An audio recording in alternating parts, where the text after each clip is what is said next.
Hello everyone, welcome back to my channel Drishti में। तो आज हम लुसेंट हिस्ट्री भारत का इतिहास टॉपिक गुप्त साम्राज्य कवर करेंगे। गुप्त साम्राज्य से पहले मैंने कवर किए थे संगम युग। संगम युग से हमें साउथ इंडिया का पता चलता है, यानी कि दक्षिण भारत का पता चलता है। संगम युग से दक्षिण भारत का, उसमें हमने पढ़े थे चोल चेर पांडे। तो आज हम जो डिस्कस करेंगे, एक्सप्लेन वो करेंगे गुप्त साम्राज्य के बारे में। तो गुप्त साम्राज्य का उदय तीसरी शताब्दी के अंत में प्रयाग के निकट कौशाम्बी में हुआ था। गुप्त साम्राज्य का जो है कहाँ पे, गुप्त साम्राज्य का कितना शताब्दी में उदय हुआ था? तो सबसे पहले तो याद रखना है कि गुप्त शताब्दी का उदय जो हुआ था तीसरी शताब्दी में। नेक्स्ट है कि गुप्त साम्राज्य का उदय कहाँ हुआ था? तो गुप्त साम्राज्य का उदय हुआ था प्रयाग के निकट कौशाम्बी में। प्रयाग कहाँ है? अभी पता है सबको, यूपी में है, और कौशाम्बी में हुआ था। नेक्स्ट है कि गुप्त वंश का संस्थापक श्रीगुप्त 240 से 280 ईस्वी था। गुप्त वंश का संस्थापक कौन था? श्रीगुप्त। और कब से कब तक था? 240 से 280 ईस्वी तक श्रीगुप्त का शासन रहा था। ये भी पूछा जाता है कि गुप्त वंश का संस्थापक कौन था? तो गुप्त वंश का संस्थापक श्रीगुप्त था। नेक्स्ट है कि श्रीगुप्त का उत्तराधिकारी कौन था? ये भी पूछा जाता है, तो घटोत्कच था। श्रीगुप्त का उत्तराधिकारी कौन था? घटोत्कच था। उसके बाद है घटोत्कच से कब तक शासन किया? तो 280 से 320 ईस्वी में घटोत्कच का शासन था। उसके बाद गुप्त वंश का प्रथम महान सम्राट चंद्रगुप्त प्रथम था। गुप्त वंश का प्रथम महान सम्राट कौन था? चंद्रगुप्त प्रथम। यह 320 ईस्वी में गद्दी पर बैठा। और चंद्रगुप्त प्रथम जो है कब गद्दी पे बैठा? 320 ईस्वी पर। इसने लिच्छवी की राजकुमारी कुमार देवी से विवाह किया, और इसने लिच्छवी की राजकुमारी कुमार देवी से विवाह किया। तो चंद्रगुप्त प्रथम ने किससे शादी किया? तो कुमार देवी से। और ये भी पूछा जाता है कि जो गुप्त वंश का प्रथम महान सम्राट कौन था? तो चंद्रगुप्त प्रथम महान सम्राट था। इन्होंने 320 ईस्वी में, और ये चंद्रगुप्त प्रथम कब गद्दी पे बैठे थे? 320 ईस्वी में। और इन्होंने कौन सी उपाधि धारण की थी? चंद्रगुप्त प्रथम ने महाराजा धीराज की उपाधि धारण की थी। आगे है गुप्त संवत 319 से 20 की शुरुआत चंद्रगुप्त प्रथम ने की। तो गुप्त संवत की शुरुआत किसने किया करते हैं? चंद्रगुप्त प्रथम ने। और आगे है चंद्रगुप्त प्रथम का उत्तराधिकारी समुद्रगुप्त हुआ, जो 335 ईस्वी में राजगद्दी पर बैठा। और जो आगे लिखा है चंद्रगुप्त प्रथम का उत्तराधिकारी कौन था? समुद्रगुप्त। और कितना में समुद्रगुप्त राजगद्दी पर बैठते हैं? 335 ईस्वी में। चंद्रगुप्त के बाद आते हैं समुद्रगुप्त, इनके उत्तराधिकारी हैं, यानी कि गुप्त वंश के संस्थापक श्रीगुप्त। श्रीगुप्त के उत्तराधिकारी जो होते हैं वो होते हैं घटोत्कच। और घटोत्कच, लेकिन इसमें दिया हुआ है कि जो सबसे महान सम्राट जो थे कौन थे? चंद्रगुप्त प्रथम। इन्होंने काफ़ी काम किए थे। और इनके बाद कौन आए थे? तो इनके बाद आए थे चंद्रगुप्त प्रथम के, जो चंद्रगुप्त प्रथम के बाद आए थे समुद्रगुप्त। ये भी काफ़ी काम किए थे, इसलिए इनके भी बारे में पढ़ते हैं। चंद्रगुप्त प्रथम का उत्तराधिकारी समुद्रगुप्त हुआ, जो 335 ईस्वी में राजगद्दी पर बैठा। इसने आर्यावर्त के 9 शासकों और दक्षिणावर्त के 12 शासकों को पराजित किया। इन्हीं विजयों के कारण इसे भारत का नेपोलियन कहा जाता है। और इसी विजय के कारण इनको क्या कहा जाता है? भारत का नेपोलियन। यह अश्वमेधकर्ता, विक्रमांक एवं परम भागवत की उपाधि धारण की। इसे कविराज भी कहा जाता है। जो है चंद्रगुप्त प्रथम का उत्तराधिकारी कौन है? उत्तराधिकारी समुद्रगुप्त। और इन्होंने 335 ईस्वी में राजगद्दी पर बैठा। इसने आर्यावर्त के 9 शासकों और दक्षिणावर्त के 12 शासकों को पराजित करते हैं। इन्हीं विजयों के कारण इसे भारत का नेपोलियन कहा जाता है। अश्वमेधकर्ता, विक्रमांक एवं परम भागवत की उपाधि धारण की। और ये जिनको नेपोलियन कहा जाता है, यानी कि समुद्रगुप्त को इन्होंने अपना क्या क्या उपाधि धारण करते हैं? तो ये जो उपाधि धारण करते हैं वो नाम है अश्वमेधकर्ता, विक्रमांक और परम भागवत। पूछा जाता है अश्वमेधकर्ता, विक्रमांक और परम भागवत की उपाधि किसने धारण की? समुद्रगुप्त ने। अब भारत का नेपोलियन किसको कहा जाता? तो समुद्रगुप्त को। परम भागवत की उपाधि धारण करने वाला प्रथम गुप्त शासक समुद्रगुप्त था, और परम भागवत का उपाधि धारण करने वाला ये प्रथम गुप्त शासक थे समुद्रगुप्त। समुद्रगुप्त विष्णु का उपासक था, और समुद्रगुप्त जो थे विष्णु भगवान की पूजा करते थे। समुद्रगुप्त संगीत प्रेमी था, ऐसा अनुमान उनके सिक्कों पर उसे बिना वादन करते हुए दिखाए जाने से लगा है। संगीत के प्रेमी थे वो। समुद्रगुप्त का दरबारी कवि हरिसेन था। ये भी पूछा जाता है कि समुद्रगुप्त का दरबारी कवि कौन था? तो समुद्रगुप्त का दरबारी कवि हरिसेन था, जिसने इलाहाबाद प्रशस्ति लेख की रचना की। और इलाहाबाद प्रशस्ति लेख की रचना किसने करते हैं? हरिसेन ने। उसमें काफ़ी तारीफ करते हैं ये समुद्रगुप्त के। समुद्रगुप्त का उत्तराधिकारी चंद्रगुप्त हुआ। समुद्रगुप्त के उत्तराधिकारी कौन हुए? चंद्रगुप्त सेकंड, जो 380 ईस्वी में राजगद्दी पर बैठा। समुद्रगुप्त का उत्तराधिकारी चंद्रगुप्त सेकंड हुआ, जो 380 ईस्वी में राजगद्दी पर बैठते हैं। सबसे पहले तो देखिए गुप्त वंश की स्थापना श्रीगुप्त। श्रीगुप्त के उत्तराधिकारी घटोत्कच। उसके बाद सबसे महान राजा आए गुप्त चंद्रगुप्त प्रथम। चंद्रगुप्त प्रथम के उत्तराधिकारी समुद्रगुप्त, और समुद्रगुप्त के उत्तराधिकारी चंद्रगुप्त द्वितीय। तो चंद्रगुप्त द्वितीय जो 380 ईस्वी में गद्दी पर बैठते हैं।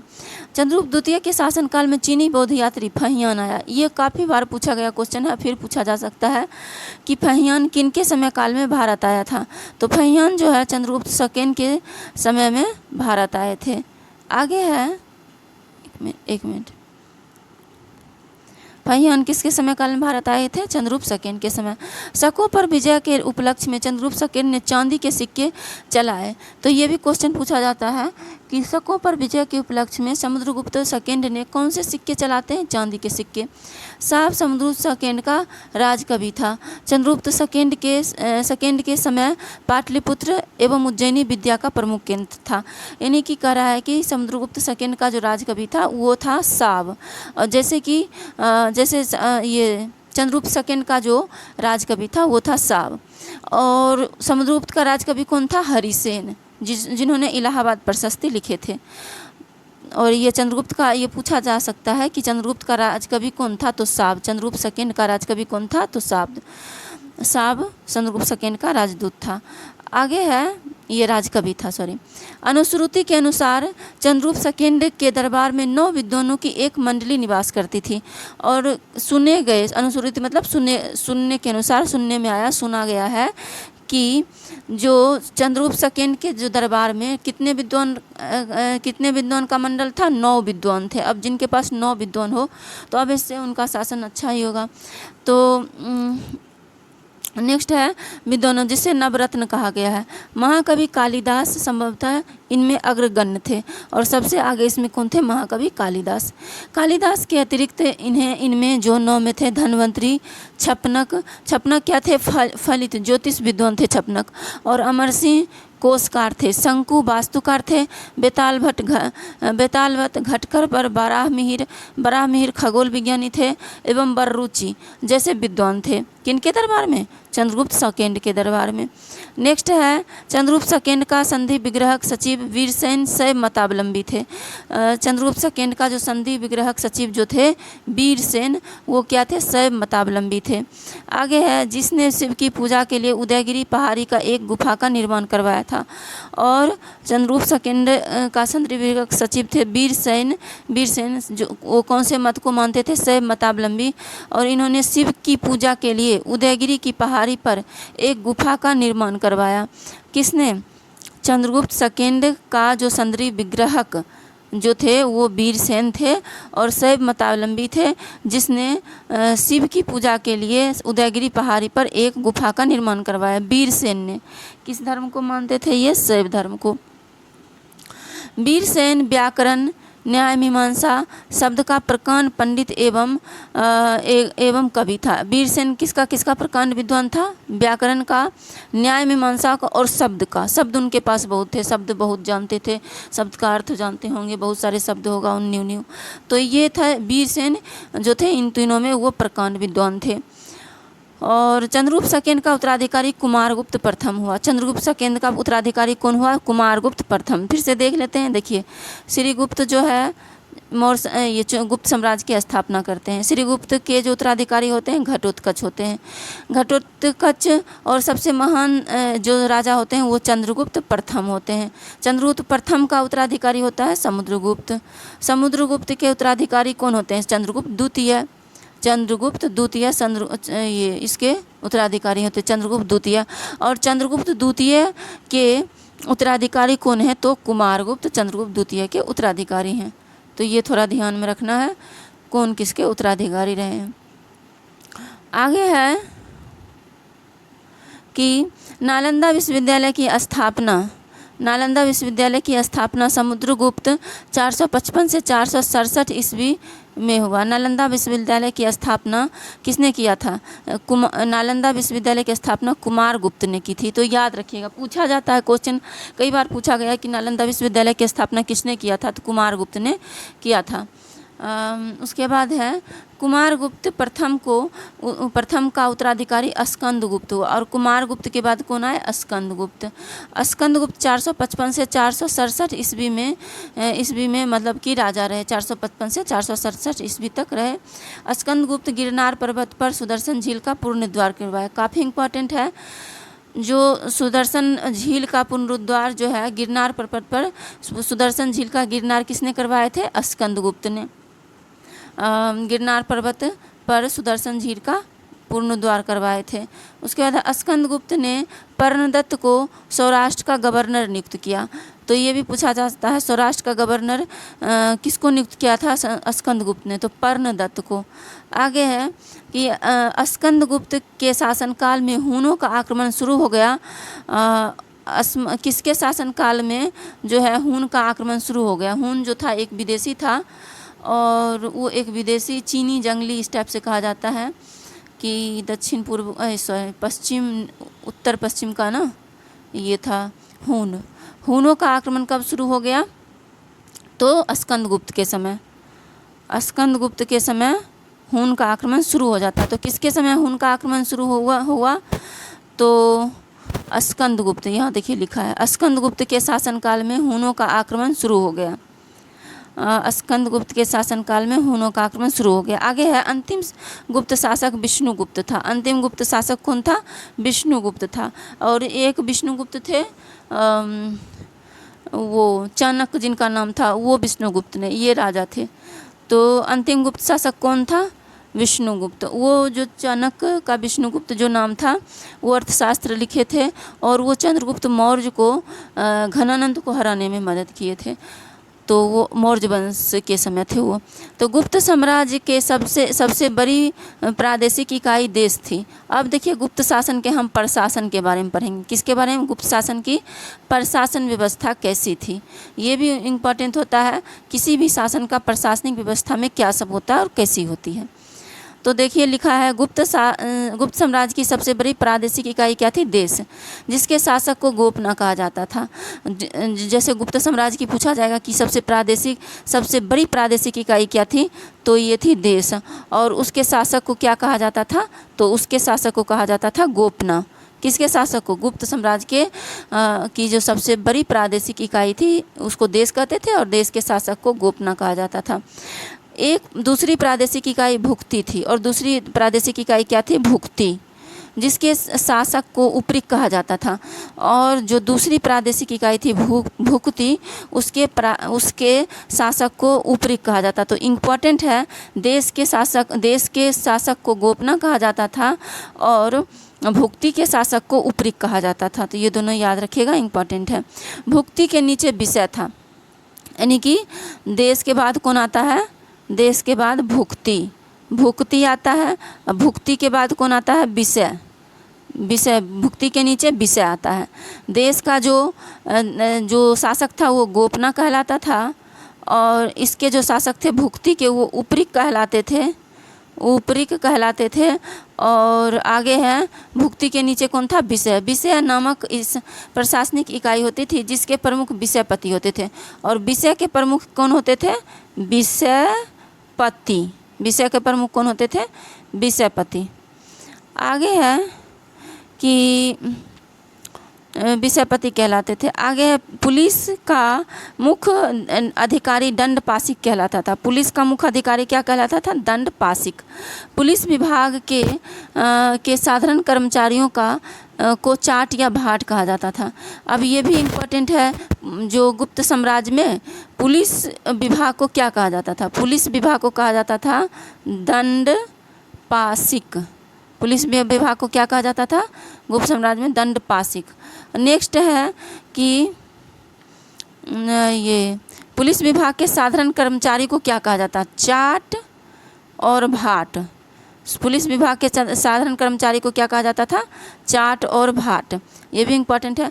प्रशासन की सबसे छोटी इकाई ग्राम थी, और जो प्रशासन की सबसे छोटी इकाई क्या थी? ग्राम। अब हम देख लेते हैं ऊपर से नीचे तक। देखिए, सबसे बड़ा देश होता था, देश के नीचे भुक्ति होता था, भुक्ति के नीचे विषय होता था, और विषय के नीचे विषयपति होता था। विषयपति भुक्ति के नीचे विषय होता था। देश का जो हेड था वो क्या कहलाता? तो गोपना। और भुक्ति का जो हेड था वो उपरी कहलाता था। विषय का हेड था विषयपति कहलाता था। विषय का हेड क्या कहलाता था? विषयपति। और सबसे नीचे विषय के नीचे क्या है? ग्राम। प्रशासन की सबसे छोटी इकाई क्या थी? ग्राम थी। तो ग्राम का प्रशासन ग्राम सभा द्वारा संचालित होता था। देखिए, ग्राम का प्रशासन ग्राम सभा द्वारा संचालित होता था। ग्राम सभा का मुखिया ग्रामिक कहलाता था, यानी कि ग्राम सभा का मुखिया को क्या कहलाता था? ग्रामिक। और अन्य सदस्य महतर कहलाते थे, और जो उसमें अन्य सदस्य होते थे ग्राम सभा में वो क्या कहलाते थे? महतर। ग्राम सभा, ये भी इम्पॉर्टेंट है। महतर से आप क्या समझते हैं? तो ग्राम सभा में जो अन्य सदस्य होते हैं, गुप्त साम्राज्य में ग्राम सभा में जो अन्य सदस्य होते थे वो क्या कहलाते थे? महतर कहलाते थे। आगे है कि जो बड़ा मिहिर, अब हम बड़ा मिहिर देखेंगे या फिर यहाँ देखते हैं गुप्त ग्राम समूह की। हाँ, अभी भी प्रशासनिक इकाई चल रहा है। तो ग्राम समूह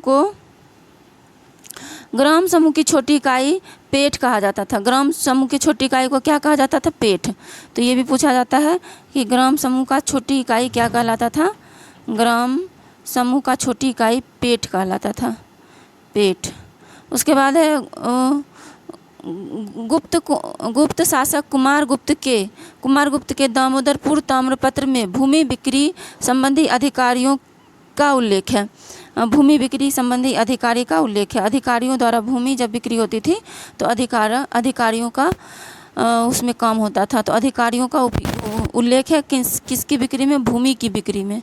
भूमि बिक्री संबंधी अधिकारी का उल्लेख है किसमें? दामोदरपुर ताम्रपत्र अभिलेख जो है, दामोदरपुर ताम्रपत्र में, इसमें तांबा का पत्र होगा, उसमें लिखा गया होगा। भू राजस्व कुल उत्पादन का 1/4 भाग से 1/6 भाग हुआ करता था। तो ये भी पूछा जाता है कि गुप्त साम्राज्य में टैक्स का कुल भाग क्या होता था? कुल राजस्व कितना लिया जाता था? तो कुल उत्पादन का 1/4 से 1/6 लिया जाता था।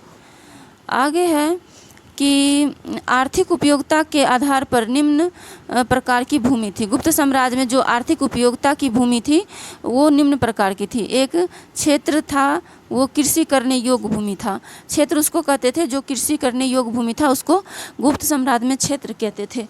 वास्तु उसको कहते थे जो जहाँ गुप्त साम्राज्य में वास करने योग्य, जहाँ लोग बसते थे उसको वास्तु कहते थे। चारागाह भूमि, गुप्त साम्राज्य के चारा योग्य भूमि, गुप्त साम्राज्य में चारा योग्य भूमि को चारागाह भूमि कहते थे। सील ऐसी भूमि जो जोतने योग्य नहीं होती थी। सील किसको कहते थे?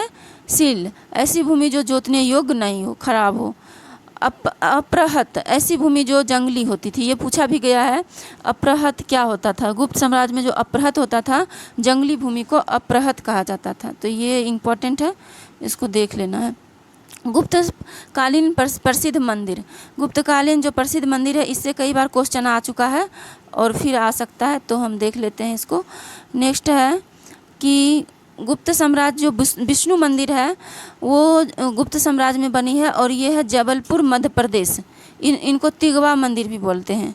तिगवा, जबलपुर के तिगवा नामक जगह पे है, मध्य प्रदेश में है। नेक्स्ट है शिव मंदिर। गुप्त साम्राज्य के शिव मंदिर जो है मध्य प्रदेश नागदा भुमरा नामक स्थान पे है, नागदा। उसके बाद है पार्वती मंदिर। पार्वती मंदिर जो है मध्य प्रदेश में है, नैना कुठार नामक जगह पे है। नेक्स्ट है दशावतार मंदिर। दशावतार मंदिर उत्तर प्रदेश के ललितपुर जिले में है, देवगढ़ में, उत्तर प्रदेश के देवगढ़ नामक स्थान पर है, ललितपुर में। आगे है शिव मंदिर। शिव मंदिर जो है यह मध्य प्रदेश के नागदा में है, खोह नामक स्थान पे। नेक्स्ट है भीतरगांव मंदिर, लक्ष्मण मंदिर, भीतरगांव कानपुर उत्तर प्रदेश में है। और जो भीतरगांव का जो मंदिर लक्ष्मण मंदिर कहलाता है, ये कहाँ पे है? तो ये जो है भीतरगांव कानपुर उत्तर प्रदेश में है। ये भीतरगांव मंदिर लक्ष्मण मंदिर, ये है भीतरगांव कानपुर उत्तर प्रदेश में। तो ये हमने देख लिया गुप्तकालीन प्रसिद्ध मंदिर, इससे कई बार क्वेश्चन आता है तो इसको देख लीजिएगा। विष्णु मंदिर तिगवा नामक स्थान पे है, मध्य प्रदेश में, जबलपुर जिले में। शिव मंदिर जो है भुमरा नामक स्थान पे, मध्य प्रदेश नागदा जिले में। पार्वती मंदिर है नैना कुठार नामक जगह पर है, मध्य प्रदेश में। दशावतार मंदिर जो है वो देवगढ़ में है, ललितपुर नामक उत्तर प्रदेश में। शिव मंदिर जो है खोह में है, नागदा मध्य प्रदेश में। भीतरगांव मंदिर लक्ष्मण मंदिर जो है भीतरगांव कानपुर उत्तर प्रदेश में, और ये ईंट द्वारा निर्मित है। आगे हम देखते हैं कि जो सिंचाई के लिए रहट या घंटी यंत्र का प्रयोग होता था, तो ये भी पूछा जाता था गुप्त काल में रहट किससे संबंधित है? रहट जो है सिंचाई से संबंधित है, या घंटी यंत्र, सिंचाई के लिए रहट या घंटी यंत्र का प्रयोग होता था। श्रेणी के प्रधान को ज्येष्ठक कहा जाता था, ज्येष्ठक। ये भी पूछा जाता है श्रेणी के प्रधानों को। श्रेणी जो होता था व्यापारियों वर्ग का एक समूह होता था, जो श्रेणी कहलाता था, और श्रेणी के प्रधान को क्या कहते थे? ज्येष्ठक। श्रेणी के बारे में डिटेल से 11वीं क्लास के एनसीईआरटी में दिया हुआ है। नेक्स्ट है गुप्त काल में उज्जैन सर्वाधिक महत्वपूर्ण व्यापारिक केंद्र था। गुप्त काल में उज्जैन जो था वो सबसे महत्वपूर्ण क्या था? व्यापारिक केंद्र था। गुप्त राजाओं ने सर्वाधिक स्वर्ण मुद्राएं जारी की है। इनकी स्वर्ण मुद्राओं का अभिलेखों में दिनार कहा गया है। यानी कि कह रहा है कि गुप्त राजाओं ने सर्वाधिक क्या जारी किया है? स्वर्ण मुद्राएं। इनकी स्वर्ण मुद्राओं को क्या कहा गया है? अभिलेखों में दिनार कहा गया है। ये भी क्वेश्चन आता है कि सर्वाधिक ये स्वर्ण मुद्रा किसने जारी किया? गुप्त राजाओं ने। और सबसे शुद्ध स्वर्ण मुद्रा किसने किया जारी किया था? कुषाण ने। तो ये क्वेश्चन आता है, ध्यान रखना है कि सर्वाधिक सोने की स्वर्ण मुद्राएं जारी किया था गुप्त ने, और इनकी स्वर्ण मुद्राओं के अभिलेख को क्या कहा जाता है? दिनार। ये भी पूछा जाता है दिनार किससे संबंधित है? गुप्त साम्राज्य। तो दिनार जो कहा जाता था स्वर्ण मुद्राओं को।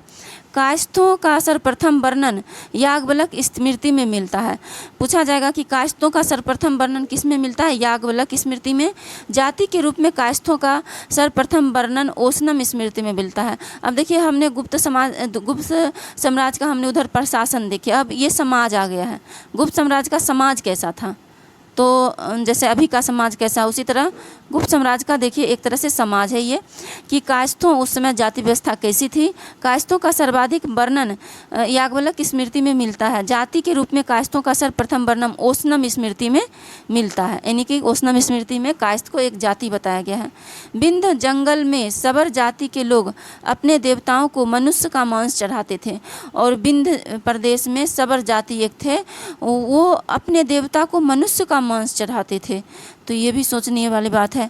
पहली बार किसी सती होने का प्रमाण 510 ईस्वी में भानुगुप्त के एरन अभिलेख से मिलता है। एरन कहाँ है? मध्य प्रदेश में।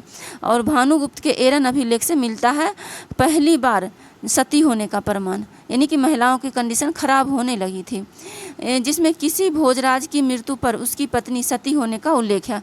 और कोई भोजराज हैं, उनकी मौत हो जाती है तो उनकी पति भी क्या हो जाती हैं? सती हो जाती हैं, क्योंकि उनकी बाद उनकी स्थिति जो है होती होगी काफ़ी ख़राब हो जाती होगी। इससे अच्छा वो सती होना समझती होगी, और ज़बरदस्ती बाद में उसको ज़बरदस्ती कर दिया गया। नेक्स्ट है कि गुप्त काल में वेश्यावृत्ति करने वाली महिलाओं को गणिका कहा जाता था। वृद्ध वेश्याओं को कुटन्नी कहा जाता था। आगे है कि गुप्त सम्राट वैष्णव धर्म के अनुयायी थे। और गुप्त सम्राट किस धर्म के अनुयायी थे? वैष्णव धर्म के। उन्होंने इसे राजधर्म बनाया। विष्णु का वाहन गरुड़ गुप्तों का राज चिन्ह था। ये भी पूछ सकता है कि गुप्तों का राज चिन्ह क्या था? विष्णु का वाहन गरुड़ गुप्तों का राज चिन्ह था। गुप्त काल में वैष्णव धर्म संबंधी सबसे महत्वपूर्ण अवशेष देवगढ़ मंदिर दशावतार मंदिर से प्राप्त होता है। और कहाँ है ये? ललितपुर उत्तर प्रदेश में है। तो ये भी पूछा जा सकता है कि गुप्त काल में वैष्णव धर्म संबंधी सबसे महत्वपूर्ण अवशेष हमको कहाँ मिलता है? तो देवगढ़ के दशावतार मंदिर जिला ललितपुर में है, और ये उत्तर प्रदेश में है। यह बेतवा नदी के तट पर स्थित है। और ये जो है देवगढ़ किस नदी के तट पर स्थित है? बेतवा नदी के तट पर। अजंता में निर्मित 29 गुफाओं का वर्तमान में केवल 6 ही शेष है, जिनमें गुफा संख्या 16 एवं 17 गुप्तकालीन है। जो ये भी पूछा जा सकता है कि कौन सी गुफा जो है अजंता में, कौन सी गुफा गुप्तकालीन है? तो ये 16 और 17 नंबर की जो गुफा है वो क्या है? गुप्तकालीन है। इसमें गुफा संख्या 16 में उत्कीर्ण मरणासन राजकुमारी का चित्र प्रशंसनीय है, और मरने की स्थिति में जो राजकुमारी है उनका चित्र इसमें दिया गया, वो काफ़ी अच्छी है, इसलिए कह रहा है कि प्रशंसनीय है। नेक्स्ट है गुफा संख्या 17 के चित्र को चित्रशाला कहा गया है। इस चित्रशाला में बुद्ध के जन्म, जीवन, महाभिनिष्क्रमण एवं महापरिनिर्वाण की घटनाओं से संबंधित चित्र उद्धृत किए गए हैं।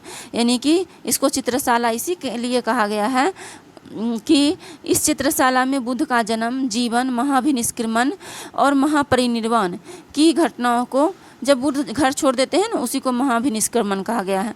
और जब बुद्ध की मृत्यु हो जाती है तो महापरिनिर्वाण होता है। जब बुद्ध को ज्ञान प्राप्त हो जाता है तो उसको निर्वाण कहते हैं। तो ये कहा गया है कि ये सब के बारे में चित्र के द्वारा दर्शाया गया है। आगे अजंता की गुफा बौद्ध धर्म की महायान शाखा से संबंधित है। ये भी पूछेगा, ये सबसे इम्पोर्टेंट है कि अजंता की गुफा बौद्ध धर्म के किस शाखा से संबंधित है? अजंता की गुफा बौद्ध धर्म की महायान शाखा से संबंधित है। गुप्त काल में निर्मित अन्य गुफा बाघ की गुफा, जो बाघ जिला धार मध्य प्रदेश नामक स्थान पर विंध्य पर्वत को काटकर बनाई गई है। यानी कि कह रहा है कि गुप्त काल में निर्मित अन्य गुफा बाघ की गुफा है, जो बाघ जिलाधार मध्य प्रदेश नामक स्थान पर विंध्य पर्वत को काटकर बनाई गई है।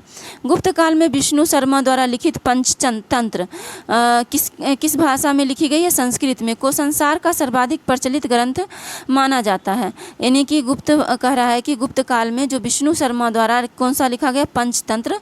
बहुत सारे क्लास में भी पंचतंत्र से स्टोरी ली गई है इंग्लिश वगैरह के बुक में।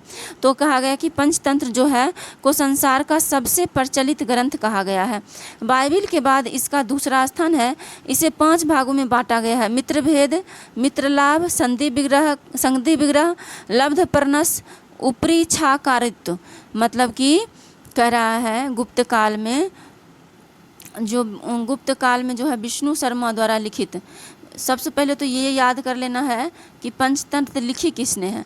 तो पंचतंत्र को लिखे हैं विष्णु शर्मा। किसने लिखे हैं पंचतंत्र को? याद रख लेना है, विष्णु शर्मा। और लिखित और किस भाषा में लिखे हैं? तो संस्कृत भाषा में। और ये संसार का सबसे प्रचलित ग्रंथ है। बाइबिल के बाद इसका दूसरा स्थान है। इसे 5 भागों में बांटा गया। पंचतंत्र को 5 भाग में बांटा गया है। पहला है मित्रभेद, शायद इसीलिए पंचतंत्र नाम है। मित्रलाभ, संधि विग्रह, लब्ध प्रनाश, अपृच्छाकारित्व। आगे है कि आर्यभट्टयम एवं सूर्य सिद्धांत नामक ग्रंथ लिखे। आर्यभट्ट ने आर्यभट्टयम एवं सूर्य सिद्धांत नामक ग्रंथ लिखे। उसने सूर्य ग्रहण एवं चंद्र ग्रहण के वास्तविक कारण बताए। आर्यभट्ट पहला भारतीय नक्षत्र वैज्ञानिक थे जिसने घोषणा की कि पृथ्वी अपनी धुरी पर घूमती है। काफ़ी इंपॉर्टेंट है, कई बार पेपर में पूछा गया, फिर पूछा जा सकता है कि आर्यभट्ट किसने लिखा? आर्यभट्टयम, और दूसरा एक और अलग नाम है सूर्य सिद्धांत। आर्यभट्टयम से तो हम पता कर लेंगे आर्यभट्ट है, लेकिन दूसरा याद रखना है सूर्य सिद्धांत भी किसके द्वारा लिखा गया? आर्यभट्ट के द्वारा। और उसने सूर्य ग्रहण एवं चंद्र ग्रहण के वास्तविक कारण बताए। किसने सूर्य ग्रहण और चंद्र ग्रहण के वास्तविक कारण बताते हैं? ये आर्यभट्ट ने सूर्य ग्रहण और चंद्र ग्रहण के वास्तविक, क्यों सूर्य ग्रहण और चंद्र ग्रहण होता है, इसके रियल कारण बताते हैं। आर्यभट्ट पहला भारतीय नक्षत्र वैज्ञानिक थे। तो ये भी पूछा जाता है कौन से ऐसे पहले वैज्ञानिक हैं जो घोषणा की कि पृथ्वी अपनी धुरी पर घूमती है? तो आर्यभट्ट ये सबसे पहले ऐसे वैज्ञानिक हैं जो ये घोषणा करते हैं कि पृथ्वी जो है अपनी धुरी पर घूमती है। पृथ्वी अपनी धुरी पर घूमती है, इन्होंने ही घोषणा की। आगे है, नेक्स्ट है ये गुप्त साम्राज्य के बारे में कि बराहमिहिर गुप्त साम्राज्य के समय ही ये बराहमिहिर जो लेखक थे, विद्वान थे, ये क्या थे? खगोल शास्त्री थे। हमने पढ़ा था ये भी 9 रत्नों में से एक थे चंद्रगुप्त द्वितीय के दरबार में। तो ये बराहमिहिर की पुस्तक बृहद संहिता में नक्षत्र विद्या, वनस्पति शास्त्र, प्राकृतिक इतिहास और भूगोल, भौतिक भूगोल के विषय में चर्चा की गई है। बराहमिहिर ने पंच सिद्धांत, बृहजाक और लघु जातक की रचना की है। तो ये भी पूछा जाता है कि बृहद संहिता की रचना किसने की? तो बराहमिहिर ने। और आगे ये भी पूछा जा सकता है कि उन्होंने उसमें क्या वर्णन किया है? तो नक्षत्र विद्या के बारे में लिखे हैं, क्योंकि ये खगोल विज्ञान है। वनस्पति के शास्त्र के बारे में भी लिखे हैं। प्राकृतिक इतिहास और भौतिक भूगोल के बारे में भी इन्होंने चर्चा की है। और बराहमिहिर और जो उनकी और रचना है वो है पंच सिद्धांत बृहजाक। पंच सिद्धांत बृहजाक किसकी रचना है? ये बराहमिहिर की। और पंचतंत्र किसकी रचना है? तो विष्णु शर्मा की, याद रखिएगा, विष्णु शर्मा की है पंचतंत्र। तो ये जो है नेक्स्ट है कि पंच सिद्धांत बराहमिहिर ने लिखे। और ये लिखे लघु जातक। क्या लिखे हैं? लघु जातक। लघु जातक भी कौन लिखे हैं? बराहमिहिर। तो पंच सिद्धांत बृहजाक और लघु जातक की रचना कौन किए हैं?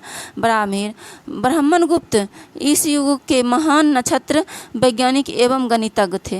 यानी कि कहा जा रहा है कि ब्राह्मण युग इस युग के महान नक्षत्र वैज्ञानिक एवं गणितज्ञ थे। ब्रह्मगुप्त। तो ये भी पूछा जाता है कि नक्षत्र वैज्ञानिक और गणितज्ञ कौन थे ये गुप्त साम्राज्य के? तो ये थे ब्रह्मगुप्त। गुप्त युग के जो गणितज्ञ थे वो उनका नाम था ब्रह्मगुप्त। और ये नक्षत्र वैज्ञानिक भी थे। नक्षत्र वैज्ञानिक उसने यह घोषणा की कि न्यूटन के सिद्धांत के पूर्व कल्पना कर ली। यह घोषणा करके न्यूटन के सिद्धांत के पूर्व यह कल्पना कर ली कि प्रकृति एक नियम के अनुसार सभी वस्तुएं पृथ्वी पर गिरती है, क्योंकि पृथ्वी स्वभाव से ही सभी वस्तुओं को अपनी ओर आकर्षित करती है। यानी कि एक तरह से इन्होंने गुरुत्वाकर्षण के बारे में न्यूटन के पहले ही बता चुके थे कि जो पृथ्वी के पास एक बल है जिसके कारण मतलब एक नियम है, जो प्रकृति का एक नियम है जिसके कारण कोई भी वस्तु पृथ्वी पर क्या होती है? गिरती है। और पृथ्वी स्वभाव से ही सभी वस्तु को अपनी ओर खींचती है। गुप्त काल में पलकानव ने पशु चिकित्सा का हस्त आयुर्वेद लिखा। यानी कि कह रहा है कि जो पूछेगा कि गुप्त काल में हस्त आयुर्वेद किसने लिखी? तो उनका लेखक का नाम है पलकानव। पलकानव जो है कि पलकानव ने हस्त आयुर्वेद की रचना की, मतलब कि पशु चिकित्सा। नवनीतकम की रचना गुप्त काल में की गई। इस पुस्तक में नुस्खे, सूत्र, उपचार, विधियां दी गई है। और नवनीतकम की रचना भी किस काल में की जाती है? गुप्त काल में। पुराणों के वर्तमान रूप में रचना गुप्त काल में हुई। और पुराणों की जो वर्तमान रूप में रचना गुप्त काल में होती है, इसमें ऐतिहासिक परंपराओं का उल्लेख है। और पुराणों में भी ऐतिहासिक परंपरा का उल्लेख है। संस्कृत गुप्त राजाओं का शासकीय भाषा थी। और जो गुप्त राजा हुआ करते थे वो संस्कृत बोलते थे। जैसे अभी जो संसद में क्या बोलते हैं? सब इंग्लिश ज़्यादातर बोलते हैं। जो न्यायालय में जो काम होता है इंग्लिश में होता है। तो ये जो है उस समय संस्कृत ज़्यादा महत्वपूर्ण था। काम किस में होता था? राज दरबार में संस्कृत में। गुप्त काल में इसलिए लिखा हुआ संस्कृत गुप्त साम्राज्य का शासकीय भाषा थी। गुप्त काल में चांदी के सिक्कों को रुपये का कहा जाता था। चांदी के सिक्कों को क्या कहा जाता था? रुपये का। पूछा हुआ क्वेश्चन है, फिर पूछ सकता है कि रुपये का क्या था? तो गुप्त काल में चांदी के सिक्कों को रुपये का कहा जाता था। याज्ञवल्क्य, नारद, कात्यायन एवं बृहस्पति स्मृतियों की रचना गुप्त काल में हुई। यानी कि याज्ञवल्क्य, नारद, कात्यायन एवं बृहस्पति की रचना किस काल में होती है? गुप्त काल में।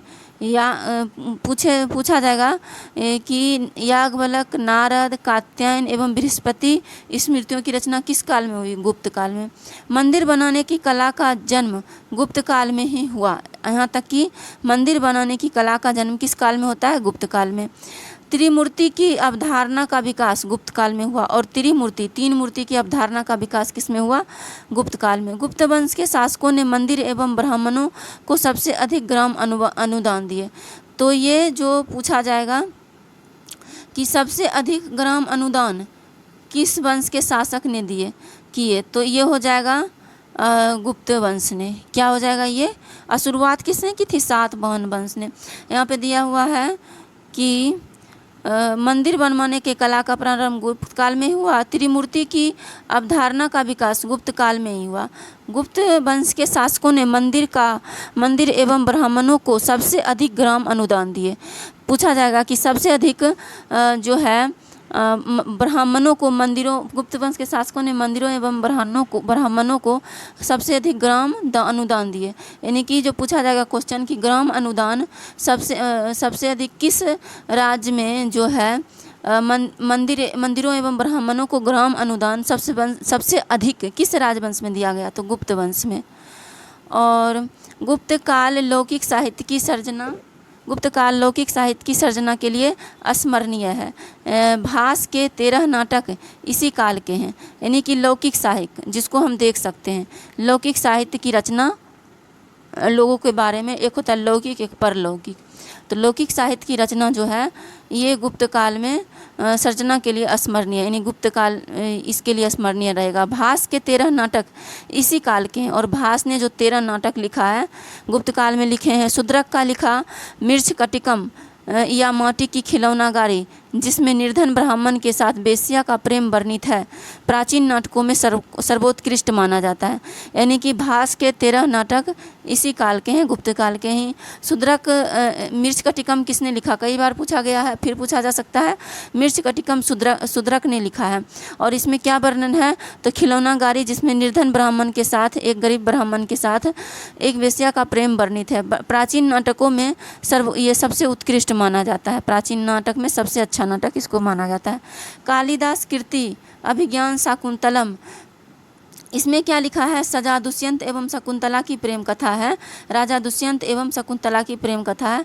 प्रथम भारतीय रचना है। मतलब कह रहा है कि कालिदास कीर्ति अभिज्ञान शाकुंतलम प्रथम भारतीय रचना है जिसका अनुवाद यूरोपीय भाषाओं में हुआ।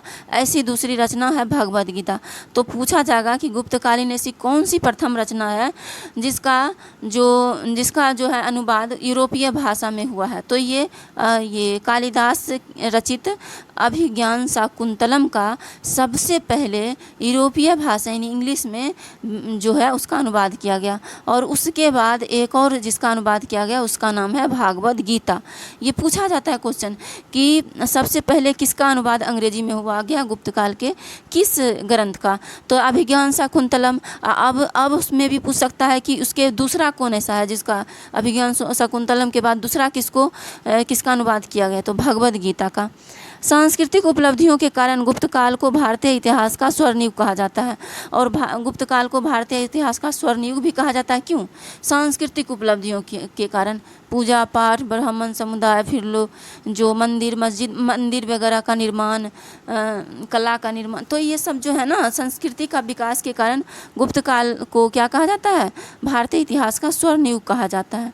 नगरों का क्रमिक पतन गुप्त काल की महत्वपूर्ण विशेषता थी। ये काफ़ी इंपॉर्टेंट है, पूछा हुआ क्वेश्चन है कि निम्नलिखित में गुप्त काल की क्या विशेषता है? तो ये नगरों का क्रमिक पतन जो होता है गुप्त काल से ही होना शुरू होता है। तो आज के लिए इतना ही दोस्तों, मिलते हैं नेक्स्ट वीडियो में। नेक्स्ट वीडियो में हम वाकाटक राजवंश के बारे में पढ़ेंगे। वाकाटक राजवंश से भी क्वेश्चन आए हैं, लेकिन गुप्त राजवंश से क्वेश्चन ज़्यादा आते हैं, इसलिए इसको एक बार और देख लीजिएगा एग्ज़ाम से पहले। और ये वाकाटक राजवंश पढ़ लेते हैं, इससे भी क्वेश्चन आ जाते हैं कभी किसी 2-3 साल पर गैप करके। तो नेक्स्ट वीडियो में हम वाकाटक राजवंश कवर करेंगे। आज के लिए इतना ही। Thank you so much.